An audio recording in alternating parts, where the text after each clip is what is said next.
I'm Audrey Crawford, 32 years old. 2 months ago, on Thanksgiving night, my parents stood in front of 30 relatives and handed my sister a $13,000 cruise package. Then they gave me a crumpled $2 lottery ticket with mocking smiles. "This is all that's appropriate for your situation, Audrey," my mother announced. Her voice carried across the dining room loud enough for everyone to hear. They all laughed. What they didn't know was that the little ticket would change everything. $100 million changes everything, but not in the way you might expect. Before I tell you what happened, if you find this story compelling, please take a moment to like and subscribe, but only if you genuinely want to join me for this journey. And tell me where you're watching from and what time it is there. I always love discovering where my new friends are tuning in from around the world. Now, let me take you back 2 months to Thanksgiving night, the night everything began to fall apart. Thanksgiving with the Crawford family was always a production. Not in the warm, Hallmark movie kind of way. It was more like a stage where everyone performed the role they had been assigned. I pulled into my parents' driveway at exactly 5, carrying a homemade autumn salad and a bouquet of dahlias I had grown myself. The flowers were deep burgundy, perfect for the season. I had spent 3 months nurturing them. My mother opened the door before I could knock. "Oh, Audrey." Her eyes moved briefly to the bouquet before looking away. "Still playing with plants, I see." Behind her, I heard excited squealing. Vivian had arrived. Mom rushed past me with her arms extended. "There's my girl. Oh, that dress is stunning. Is it new?" I remained in the doorway, still holding my flowers, watching my mother embrace my sister as if they hadn't seen each other in years. It had been 2 weeks. Inside, the house buzzed with relatives, aunts, uncles, and cousins I barely recognized.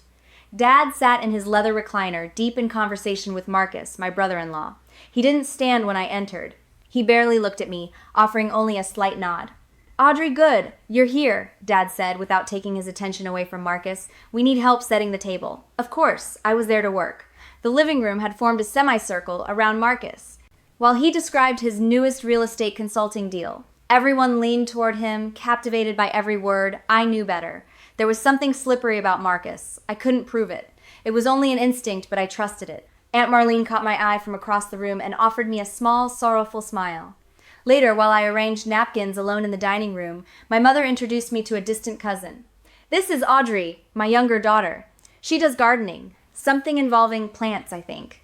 "Landscape architecture, Mom. I design green spaces for corporate buildings." She waved one hand dismissively. "Same thing, dear." I continued folding the napkins. Some battles weren't worth fighting. Not yet. I was refilling the water pitcher when I heard their voices. The kitchen door was slightly ajar, allowing the conversation to drift into the dining room. Mom, Dad, and Vivian were speaking in the hushed, conspiratorial tone families use when they believe no one else is listening. "The cruise leaves December 15th, Mom was saying. 2 weeks in the Caribbean. The whole family, you, Marcus, the children, your father, and me. Even Grandma Grace, if she feels well enough." My hand froze around the pitcher's handle. "What about Audrey?" Vivian asked. There was no concern in her voice. She was simply acknowledging that I existed. Silence followed. Then Dad cleared his throat. "She's busy with work. Besides, a trip like this is expensive. We don't want to burden her." They hadn't asked whether I was busy. They hadn't asked whether I could afford it. They had simply decided I wasn't worth including. I pushed the kitchen door open. "I'm not invited." All 3 faces turned toward me. Mom's smile tightened while Dad suddenly became fascinated by his coffee cup.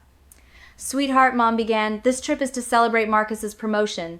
It's really more of a family thing." "A family thing! I finished for her." "It's not about you, Audrey," Vivian said, her voice dripping with honey.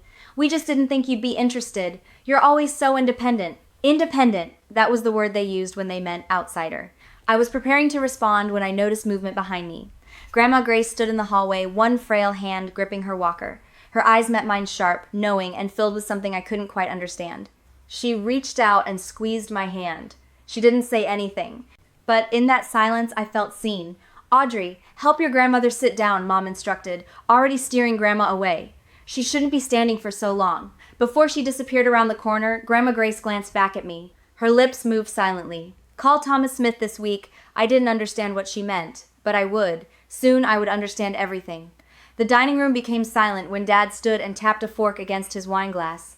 "Before we eat, I want to take a moment to thank everyone for being here." He smiled, the polished, practiced smile of a man who had spent his life selling used cars. "Family is everything." 30 people nodded in agreement. I counted them. 30 witnesses to what happened next. This year, Patricia and I wanted to do something special for our daughters. He gestured grandly toward Vivian. Vivian, sweetheart, come here. Vivian glided forward with effortless grace in her designer heels. Mom handed her a thick envelope, her face glowing with pride. For you, Marcus, and the children. A 14-day Caribbean cruise, first class. The room erupted. There was applause. Gasps of excitement. Vivian burst into tears, the beautiful kind of tears, the kind that looked good in photographs. Oh my God, thank you. She wrapped her arms around both of our parents. This is too much. $13,000. I had seen the itinerary on Mom's computer the previous month. I wasn't supposed to see it, but I had. Then Mom turned toward me. The applause disappeared, the room fell quiet. Audrey, honey, come here. I walked forward on legs that felt like wood. She pressed a thin envelope into my hands. Inside was one small piece of paper. A lottery ticket. Mega Millions. $2. This is what suits your situation, dear, Mom said, smiling without warmth. Who knows, maybe luck will find you. Someone snickered. Then another person joined in. Marcus leaned back in his chair, smirking. Luck's a long shot when you don't have the brains to support it. Laughter rippled across the room. Vivian covered her mouth as she giggled. Oh, that's so cute, Mom. Maybe she'll win $5. I stared at the ticket resting in my hand. My face burned. But somewhere deeper inside me, something shifted. Something cracked and finally broke free. I smiled. Thank you, Mom. I'm sure this will be exactly what I deserve. No one noticed the edge beneath my words. But I did. Their laughter was still echoing when another voice cut through it. Gerald, Patricia, this is not right. Everyone turned. Grandma Grace stood at the edge of the room, her tiny body trembling from the effort of standing without her walker. Her voice was thin, but it carried across the entire room. You cannot treat Audrey this way. Not in front of everyone, not ever. The silence that followed was different. It was heavier, uncomfortable. No one had expected the family matriarch to speak. Dad's jaw tightened. Mother, please, I am not finished. But Mom was already walking toward her, her heels clicking sharply against the hardwood floor. She wrapped an arm around Grandma Grace with practiced efficiency. You're tired, Mom. Let me take you somewhere to lie down. Patricia, I'm not. The doctor said you need to rest. Come on. I watched helplessly as my mother guided my grandmother toward the guest room. Grandma Grace looked back at me over her shoulder. Our eyes met and she gave me one deliberate nod. Then her gaze shifted slightly toward her old leather handbag resting on the armchair beside the window. The bag she always carried. The bag no one was ever permitted to touch. The guest room door closed behind them, the room exhaled, conversations resumed, and the moment disappeared as if it had never happened. But I noticed Aunt Marlene watching me from across the room. Her face had gone pale. She looked as though she wanted to tell me something, but then she reconsidered. I excused myself and went into the bathroom. After locking the door, I stared at my reflection. The lottery ticket was still crumpled inside my fist. $2. That was what they believed I was worth. But Grandma had told me something. Thomas Smith, a lawyer. Why would my grandmother, a woman with no lawsuits and no legal problems, want me to contact an attorney? I didn't know yet. But something told me I was about to learn the answer. It was nearly midnight when I began cleaning everything by myself as usual. Most of the guests had already left. Vivian and Marcus had retreated to the living room to plan what they would wear during the cruise, while my parents escorted the remaining relatives outside. I was collecting dishes from Dad's study when I noticed them. Papers were scattered across his desk as if he had left the room in a hurry. There were bills stamped with red overdue notices and a letter from a collection agency. Beneath them all was a document that turned my blood cold. A loan agreement signed by my father and co-signed by Marcus Pierce. $180,000. The interest rate was predatory, the kind charged by people who operated in the shadows. My hands trembled as I turned to the next page. It was worse than I'd imagined.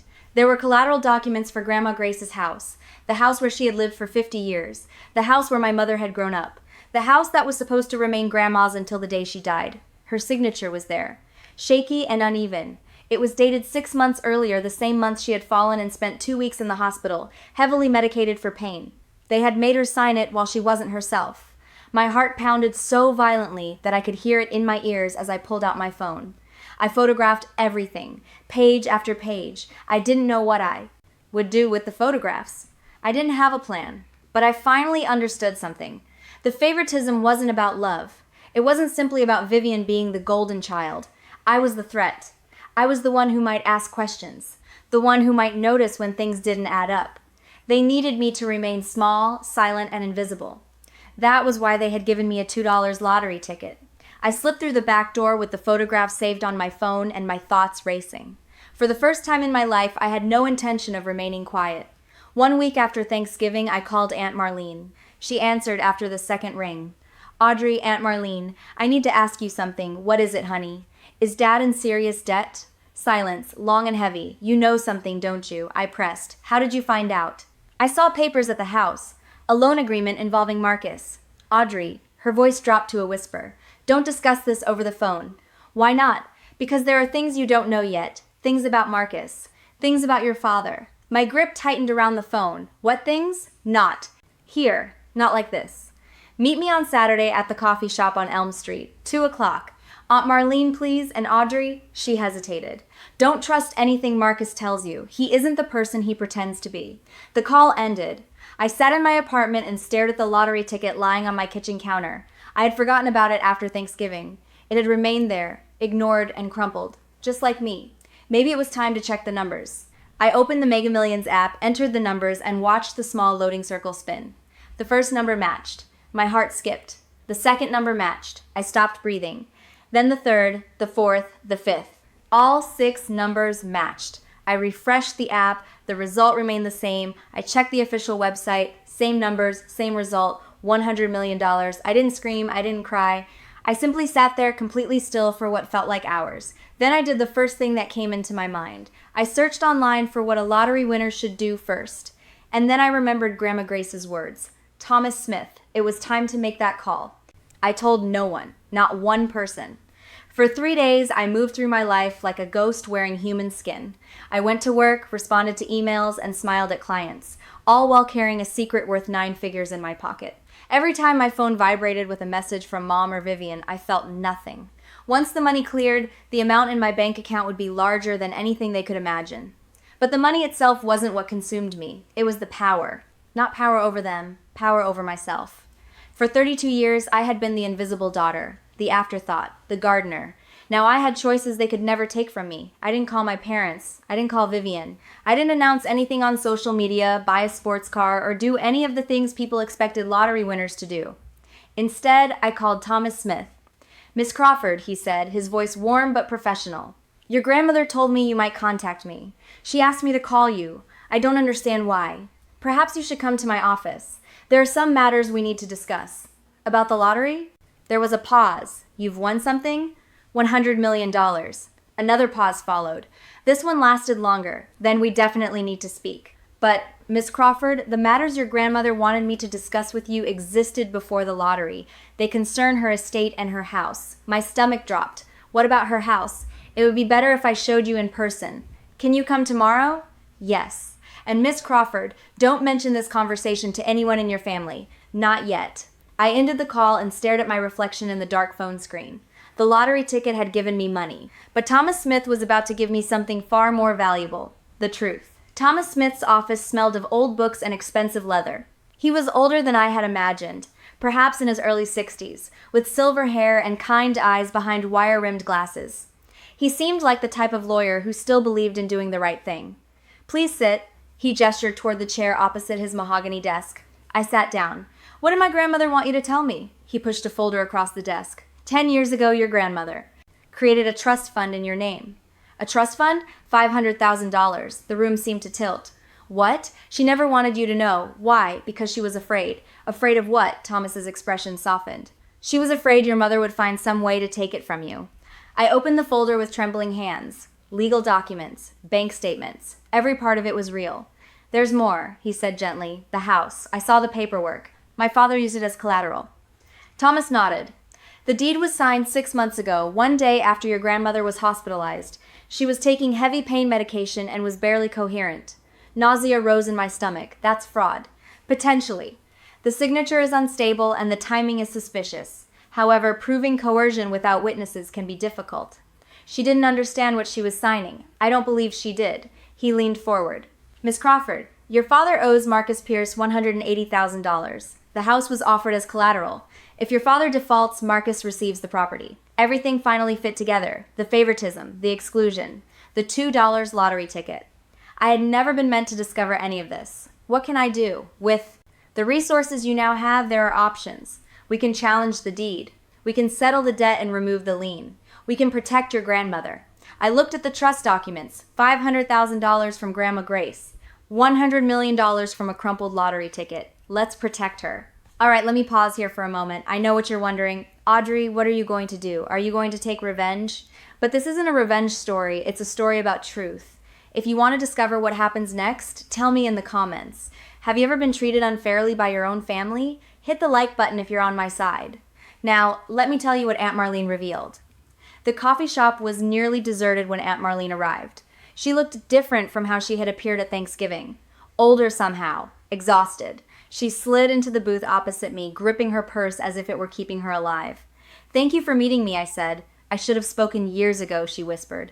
"But Patricia, you know how she is. Tell me about Marcus." Marlene's hands shook as she reached for her coffee. "He isn't a consultant. Not really. He lends money to desperate people and charges interest rates that would make a loan shark blush. I suspected something. There's more." She took out her phone and began scrolling through her photo gallery. 2 months ago, during your parents' anniversary party, Marcus left his phone unlocked on the counter. I wasn't snooping. I was only trying to find my own phone. She turned the screen toward me. The pictures showed text messages between Marcus and someone named Diana. The messages were explicit, romantic, and devastating. "Can't wait until this is over. Once the house deal closes, I'm out." "What about Vivian?" "She served her purpose. The divorce papers are already drafted." I stared at the screen. "He's cheating on her. For 8 months. Diana is his assistant." Tears filled Marlene's eyes. I wanted to tell Vivian, but I was afraid. Marcus isn't someone you want to cross. Does Vivian know? I don't think so. She's so focused on being the perfect wife and the perfect daughter that she can't see what's directly in front of her. I leaned back as I tried to process everything. My sister wasn't my enemy. She was another victim. She simply didn't know it yet. "Thank you, Aunt Marlene." I reached across the table and squeezed her hand. "You did the right thing." She wiped the tears from her eyes. "I'm sorry I waited for so long, Audrey. I'm so sorry." "It isn't too late. Not yet." The nursing home smelled of antiseptic and dying flowers. Grandma Grace's room was small but filled with sunlight, with windows overlooking a garden that desperately needed professional attention. My professional attention. She appeared smaller and more fragile than I remembered, but when I entered, her eyes brightened with the same sharpness they had always carried. "Audrey!" She extended her hand toward me. "You came?" "Of course I came." I pulled a chair close to her bed. "Grandma, I spoke with Thomas Smith." Her grip tightened around my hand. "Good. He's a good man." "Why didn't you tell me about the trust?" "Because your mother would have found some way to take it." Her voice remained firm despite her weakness. "You were the only person who never asked me for anything. You never expected anything from me. That's how I knew you were the one who deserved." Tears stung my eyes. "Grandma, the house, they made me sign documents," she continued. "I don't remember it clearly. Everything was foggy. I was in pain." "I know. Thomas explained everything. We're going to fix it." She studied my face. "There's something else, something you haven't told me." I hesitated. Then I told her about the lottery, the $100 million, the ticket her own daughter had given me as a joke. Grandma Grace laughed. She genuinely laughed. The sound was like paper rustling. "Karma," she whispered. "I've always believed in karma. I'm going to buy your house back," I said. "I'm going to make sure you can live there again, whatever it takes." She touched my cheek.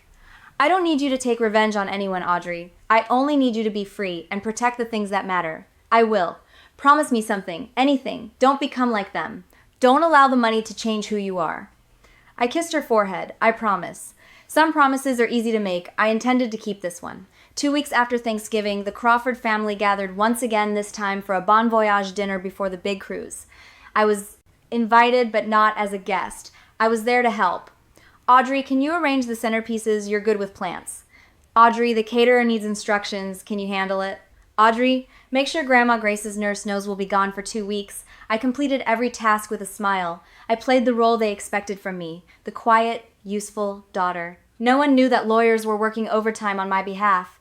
No one knew I had created an LLC so I could claim the lottery anonymously. No one knew that within 3 weeks I would be wealthier than every person in that room combined.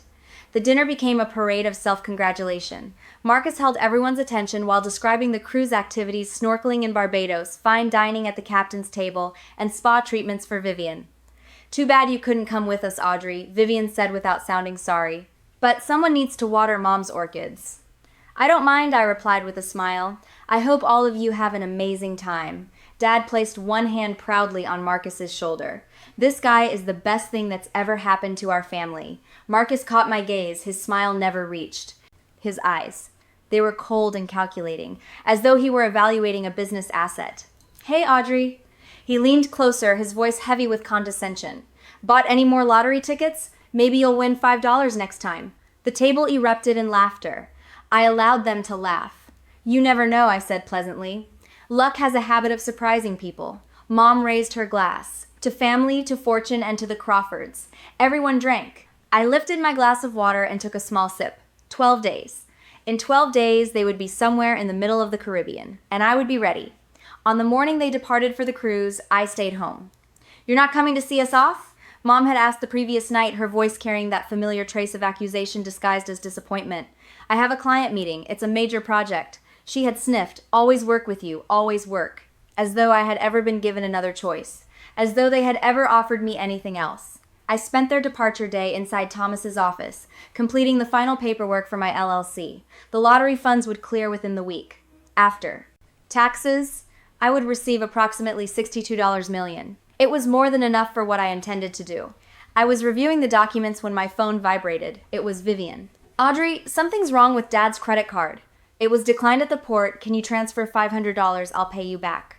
I stared at the message. The irony was almost perfect. For the first time in my life, Vivian was asking me for money. I knew why the card had been declined. Their debts were catching up with them. Marcus wasn't covering everything as he had promised. Their house of cards was beginning to shake. I typed my response. I don't have $500 to spare right now. Ask Marcus. He's the financial consultant. 3 dots appeared on the screen. They disappeared. Then they appeared again. Never mind, we figured it out. I didn't ask how. I didn't care. What mattered was that they were aboard the ship. All of them. Mom, Dad, Vivian, Marcus.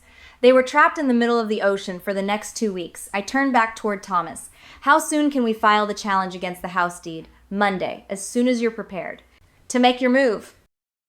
I looked through his window at the city below. Somewhere out there, a cruise ship was sailing toward the Caribbean, and I was preparing for a voyage of my own. On the 3rd day of the cruise, I posted one Instagram story. It showed me standing in front of Grandma Grace's house, the house that supposedly no longer belonged to her. The caption was simple: home renovation project starting soon. I knew Dad would see it. He checked social media obsessively. It was the only way he knew what his daughters were truly doing. That same day, the local news broadcast a story. Mega Millions jackpot claimed. Winner remains anonymous. The ticket had been purchased at a convenience store 3 miles from the Crawford family home. I hadn't arranged for that detail to be mentioned. Sometimes the universe simply has a sense of humor. Aunt Marlene, bless her heart, mentioned the story in the family group chat. Did anyone hear about the lottery winner? Someone from our area won $100 million. The ticket was purchased at that little Quick Mart on Henderson Avenue, the same store where Mom had purchased my $2 ticket. The family group chat exploded. Cousins began speculating. Uncle Barry started making jokes about retirement. Then I received a private message from Mom. Audrey, that lottery ticket I gave you on Thanksgiving. You still have it, right? I waited an hour before replying. I wanted her to sweat. Yes, Mom, I still have it. Why? Just curious, no reason. That emoji. She never used emojis unless she was nervous. An hour later, my phone began buzzing. One call, then another, then another. Mom, Dad, Vivian, Marcus. I sent every call to voicemail. By evening, I had 43 missed calls.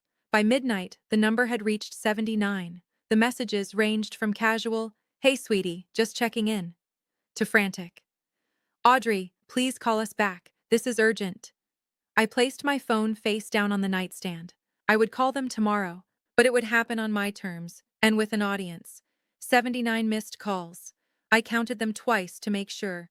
The voicemails were a masterclass in emotional manipulation. Mom, attempt 1. Audrey, honey, it's Mom. I just wanted to hear your voice. Call me when you have a chance. Mom, attempt 7. Audrey, this is important. Please call me back. Mom, attempt 15. I don't understand why you're ignoring us. This isn't like you. Dad, attempt 3. Audrey, it's your father. We need to talk. It's family business. Vivian, attempt 5. Audrey, seriously, what's going on? Mom is freaking out. And then there was Marcus, his voice as smooth as ever. Audrey, I think we should discuss a few investment opportunities. Family helping family, you know. Give me a call. I sat in my new apartment, a rental I had secured the previous week. It wasn't anything extravagant. It was simply mine. I listened to every message and allowed their desperation to wash over me in waves. They weren't worried about me. They were worried about the money. I texted Thomas Smith. Is everything ready? His response arrived quickly. Ready when you are. I opened the family group chat and typed one message. I'll video call tonight at 8 p.m. Eastern Standard Time. Everyone needs to be present. I have something important to share. Confirmations poured in within seconds. Mom, of course, sweetie, we'll all be there. Dad, looking forward to it, kiddo. Vivian, can't wait. Marcus sent a thumbs up emoji. They believed they had won. They thought I was about to announce my lottery winnings, and then what? Give them a check? Ask for their advice? They had no idea what was waiting for them. I spent the rest of the afternoon preparing. I organized the documents and rehearsed what I intended to say. This wasn't revenge. This was the truth. And the truth, as they say, will set you free. At exactly 8 o'clock, I clicked Join Call. Their faces filled my laptop screen. They were crowded together in what appeared to be the ship's lounge, with a tropical sunset glowing through the windows behind them. Audrey, Mom said in a sugary voice, there's our girl. We miss you so much, honey. We really wish you were here with us, Dad added. Their sincerity was almost believable. Vivian waved from behind them. Hi, sis, you look good. Have you done something different with your hair? Not once in my life had they commented on my hair. Marcus sat slightly apart from everyone else, his arms crossed as he watched me with that familiar calculating stare. Audrey, good to see you. Thank you all for making time, I said calmly. I know you're busy enjoying your vacation. Family comes first, Mom declared. Always. An interesting choice of words. So, Dad said, leaning closer to the screen, we heard some interesting news. Something involving a lottery ticket. I didn't react. Yes, I won. The silence was deafening. Then everyone began speaking at once. Oh my God! That's incredible! How much? Audrey, congratulations! I waited until they had exhausted themselves. When the chatter finally settled, I spoke again. $100 million. Mom's hand flew to her chest. Dad's mouth opened and closed like a fish. Vivian appeared close to fainting. Marcus recovered before anyone else. Audrey, that's life-changing money. You're going to need help managing it. Investments, tax strategies, asset protection. I already have a lawyer, I interrupted. Of course, but you need a family member who understands finance. Marcus, my voice remained steady. Before we discuss money, there are certain things this family needs to know. His smile faltered. What kind of things? The truth. I shared my screen. Let me show you. The first document appeared. It was the loan agreement bearing Marcus's signature. Everything changed. This, I said, is a loan agreement between my father and Marcus. $180,000 at 32% interest. Dad's face turned white. Where did you... And this, I continued, opening the next document, is the deed to Grandma Grace's house. It was signed over as collateral during the same week she was hospitalized and barely conscious because of pain medication. Mom opened her mouth. Nothing came out. Her signature is shaky because Grandma didn't understand what she was signing. My lawyer has medical records confirming that she was heavily medicated. This could be considered fraud. Audrey, this is family business, Dad began. I'm not finished. I clicked again. This time, screenshots filled the screen. They showed the messages exchanged between Marcus and Diana. Explicit, unmistakable. These are messages between Marcus and his assistant Diana. They've been having an affair for 8 months. Vivian's expression collapsed. What? Once the house deal closes, I'm out. I read aloud. She served her purpose. The divorce papers are already drafted. That's not. Marcus shot to his feet, his chair scraping loudly against the floor. Those are fabricated. She's lying. Am I? I looked directly at my sister. Vivian, ask him. Look at his face and ask him. Vivian turned toward Marcus, her voice barely more than a whisper. Marcus? He didn't answer. Instead, he grabbed his phone and walked out of view. Mom started crying. Dad remained in his seat, completely stunned. Here's what will happen, I said quietly. I'm using my money to pay off the loan and clear the lien on Grandma's house. The deed will be legally transferred back to her and fully protected. None of you will have any claim to it. Audrey, Dad pleaded, we're family. Family doesn't steal from a 90-year-old woman. My voice remained level. And I'm not finished. All right, I know many of you are screaming yes at your screens right now, but wait. This story isn't over yet. If you've ever dreamed of saying the things I had just said to your own family, smash that like button. And if you want to know what happened to Marcus next, because karma wasn't finished with him, keep watching. What happened after that call was something even I never saw coming. I ended the call before anyone could respond. The final image on my screen was complete chaos. Vivian was crying. Mom was shouting something I couldn't hear. Dad sat motionless, with his head buried in his hands. Marcus was nowhere in sight. My apartment fell silent. It was only me and the fading sunset outside the window. I had imagined that moment for weeks. I thought I would feel triumphant, victorious, vindicated. Instead, I felt empty and exhausted, as if I had completed a marathon without ever training for it. My phone exploded with notifications within seconds. Calls, messages, voicemails. I switched it to silent and placed it face down. Then someone knocked on my door. My body tensed. No one knew I had moved. I looked through the peephole and saw Aunt Marlene. She appeared just as exhausted as I felt. How did you find me? Thomas Smith gave me your address. I hope you don't mind. I let her inside. She took one look at my face and wrapped her arms around me. You did well, honey. You did what none of us had the courage to do. Did I? My voice cracked. I just destroyed my entire family during a video call. No. She stepped back and held my shoulders. They destroyed themselves years ago. You simply turned on the lights. My phone vibrated, a message from Vivian. I didn't know about Marcus. I swear I didn't know. I'm so sorry about everything. I need time to think, but I'm sorry. I read the message twice, then a third time. What do you think? Marlene asked. I don't know. I put the phone down. I don't know whether she means it. I don't know whether anything will change. You don't need to decide tonight. She was right.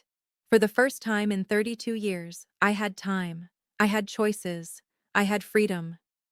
2 weeks later, Thomas Smith called with good news. It's done, he said. The deed challenge went through more quickly than we expected. With the medical records and your Aunt Marlene's witness testimony, the bank agreed to void the original transfer. I released a breath I hadn't realized I was holding. So the house is still technically owned by the bank. Your father defaulted on the loan payments after Marcus stopped co-signing. But this is where your money becomes relevant. I had already made my choice. Pay it off, whatever it costs. It will be approximately $215,000, including the principal, interest, and legal fees required to transfer the deed cleanly into your grandmother's name. Do it. That amount meant nothing compared with what I now had. It was a rounding error. But what the money represented meant everything. There's one more matter, Thomas said carefully. I've drafted a protection clause. Once the house is placed in your grandmother's name, no member of the Crawford family, including your parents, will be able to claim any rights to the property, either during her lifetime or afterward. And when she passes, it will go to you, in accordance with her original wishes before any of this happened. I thought about the crumpled lottery ticket and the mocking smile on my mother's face. $2 to dismiss the inconvenient daughter. One more clause, I said. I want it stated in writing that my grandmother can remain in that house for the rest of her life, with full-time care if she needs it, completely paid for. That's already included. For the first time in weeks, I smiled. Thomas, thank you. Thank your grandmother, he replied. She chose you for a reason. I ended the call and immediately contacted the nursing home. I'm coming to pick up Grace Mitchell. It's time to bring her home. Marcus attempted to control the narrative. Of course he did. The screenshots were photoshopped, he told anyone willing to listen. Audrey is mentally unstable. She's jealous of Vivian's success. She's trying to destroy this family. That strategy might have worked once. Before social media. Before Diana. Apparently, Diana wasn't pleased about being abandoned in the middle of the scandal. 3 days after the video call, she went nuclear. Instagram, Facebook, Twitter, every platform. She posted photographs of herself with Marcus, restaurant receipts, hotel reservations, and intimate messages that made the screenshots I had shared look tame. Then she uploaded her own video statement. Her mascara was streaked, and she was furious. Marcus Pierce is a liar and a fraud, she declared to her 300 followers, a number that multiplied into the thousands within hours. He told me he loved me. He told me he was leaving his wife. Now he's trying to pretend I don't exist. Vivian filed for divorce before the cruise ship reached the dock. But Diana wasn't the only person with a grievance. Within a week, 2 of Marcus's business associates contacted the state attorney general's office with complaints about his predatory lending practices. The interest rates he had been charging weren't merely unethical, they were illegal in 3 states. I never lifted a finger. I didn't need to. The dominoes fell by themselves. Dad filed for bankruptcy the following month. The car repair shop he had owned for 30 years was gone, liquidated to cover debts that had been accumulating long before I discovered those documents. I felt nothing. No satisfaction. No pity. Only a strange, peaceful emptiness. Karma, Grandma Grace said when I told her. She was sitting in her own living room for the first time in a year. I told you I believed in karma. She squeezed my hand. I squeezed hers in return. Some things don't require words. My mother called 3 weeks after the video call. I nearly ignored it, but something made me press the green button. Audrey. She sounded as if she had been crying for days. Audrey, you've ruined us. No hello. No, how are you? Straight to the accusation. I didn't ruin anything, Mom. I told the truth. The truth? She laughed bitterly. Everyone knows now. Everyone. The neighbors, the church, my book club. I've attended that book club for 18 years, and now none of them will even return my calls. I'm sorry that's happening. Are you? Are you really? Her voice broke. You had everything. $100 million. You could have helped us. You could have saved your father's business. You could have. I could have concealed fraud, I said, keeping my voice steady. I could have pretended Marcus wasn't a cheating predator. I could have allowed you to keep Grandma's house. We're your family. So is Grandma. Silence followed. Mom, I said quietly, I'm not blocking your number. If you ever want to have an honest conversation, one where you acknowledge what you did instead of only what you lost, I'll be here. But I won't listen while you blame me for consequences you created. You're so cold. When did you become so cold? I learned from the best. She hung up. That was the last time we spoke for 6 months. Dad never called me at all. Aunt Marlene told me that they had moved into a small apartment across town. Dad was now working as a mechanic in someone else's shop. Mom had taken a job at a grocery store. I didn't gloat. I didn't feel vindicated. I simply continued living my life, because that had always been the point, not to punish them, to finally live freely. The letter arrived 3 months after the cruise. It wasn't an email. It wasn't a text message. It was a handwritten letter, 2 pages long, written on pale blue stationery. My sister's looping cursive. I hadn't seen it since she used to write me notes in middle school. Dear Audrey, I don't know how to begin this, so I'm just going to begin. I'm sorry. Not because I want money from you. Not because I'm trying to get back on your good side. I'm sorry because I should have said it years ago, and I didn't. I knew Marcus had problems. I didn't know about Diana, but I knew something wasn't right. I ignored it because admitting the truth meant admitting that my entire life was a lie. I knew Mom and Dad treated you unfairly. I told myself it wasn't my responsibility. I told myself you were fine. You were always so independent and capable. You didn't need me to defend you. That was a coward's excuse. You were my little sister. I should have defended you anyway. The divorce is final. I'm starting over. I don't know what that will look like yet, but I know it needs to be different. You don't have to forgive me. You don't owe me anything. I only wanted you to know that I see you now. I see everything I failed to see for 30 years. I'm so sorry. Love, Vivian. I read the letter 3 times, then I carefully folded it and placed it inside my desk drawer. I didn't respond. Not yet. But for the first time, I felt something change. A door that had remained locked for years opened slightly with a quiet creak. We met for coffee the next month. It was awkward and stiff. Neither of us remembered how to be sisters anymore, but we were trying. That was a beginning. Grandma Grace returned home in April.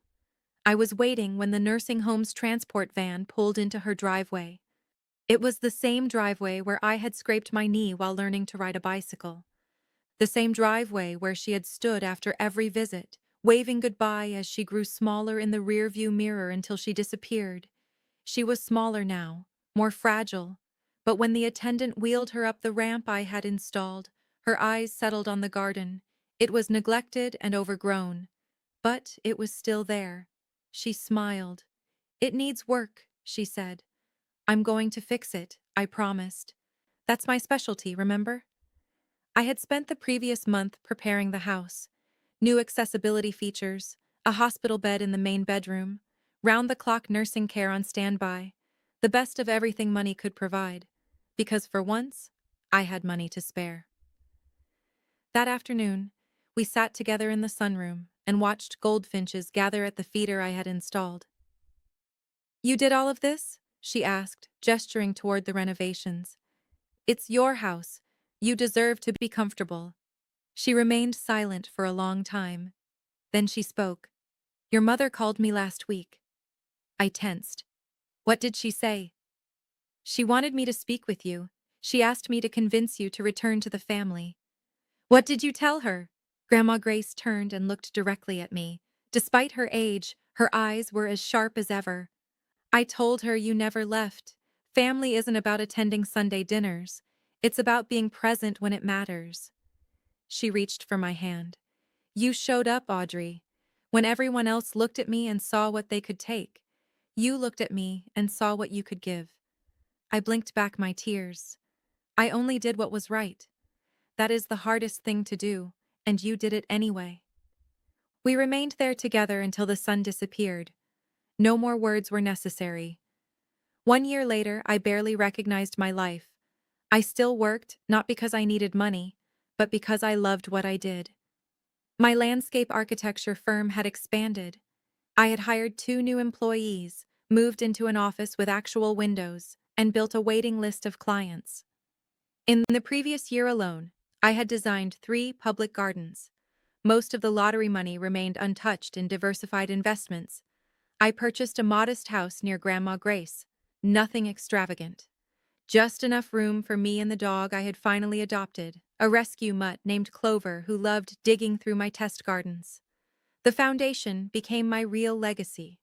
The Grace Mitchell Foundation awarded scholarships to young women pursuing creative careers, painting, music, design, anything artistic, women whose families didn't understand them, women who had been told that their dreams weren't practical, that their talents held no value, that their voices didn't matter.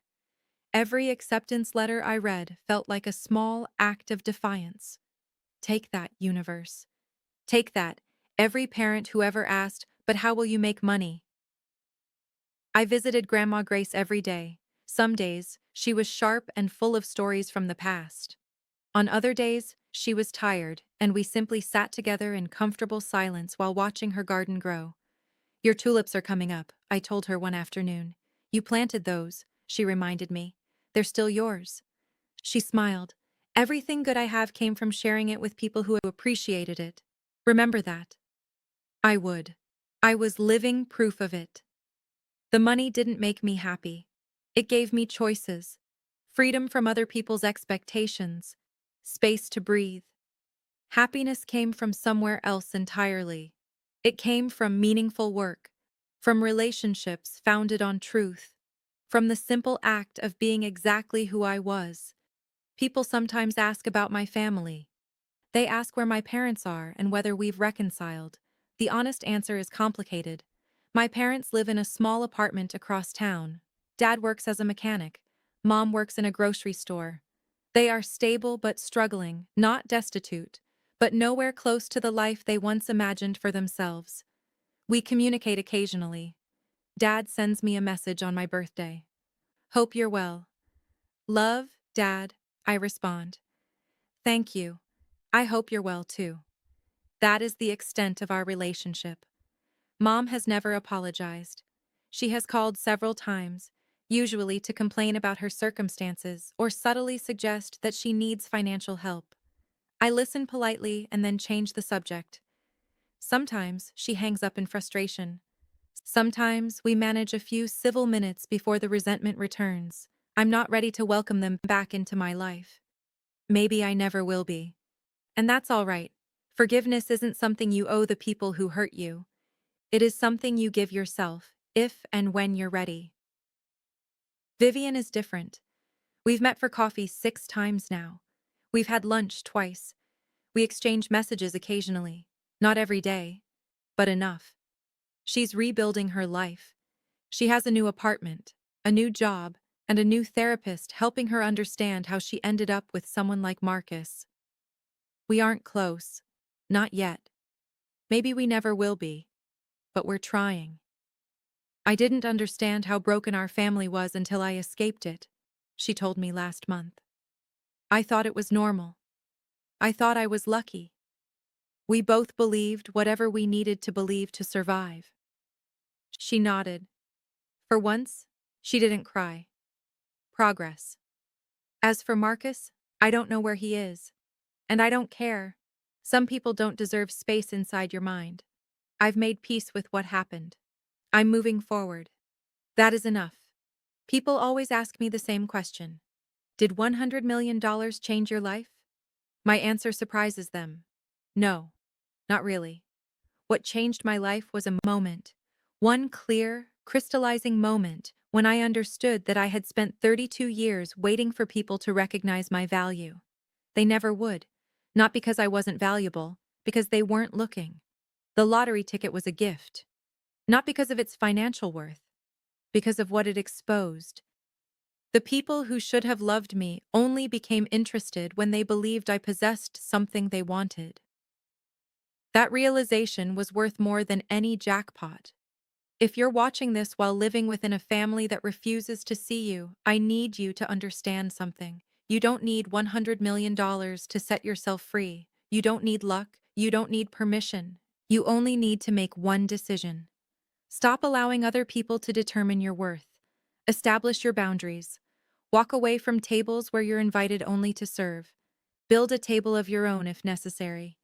The money gave me choices, but the power had always belonged to me. I simply didn't recognize it until someone handed me a $2 lottery ticket with a smirk, believing they had put me in my place. They put me in my place, all right, just not the place they expected. I'm Audrey Crawford. I'm 33 years old, a landscape architect, a dog mom, a granddaughter, a philanthropist, and most importantly, a woman who finally chose herself. That is the real jackpot. Thank you for listening to my story. If you've experienced anything similar, share your story in the comments. I read every single one. Like and subscribe if this resonated with you, and check the description for more stories like mine. Until next time, know your worth. Never allow anyone to hand you less. Thank you so much for remaining with me until the end of this journey. If you have ever felt invisible within your own family, I see you. Leave your story in the comments. I read every one of them, and I want to hear from you. If this video touched you, please like and subscribe to support the channel. Then check the description for the next story. It's waiting for you. Until next time, remember this: you are worth more than anyone else's opinion. See you soon.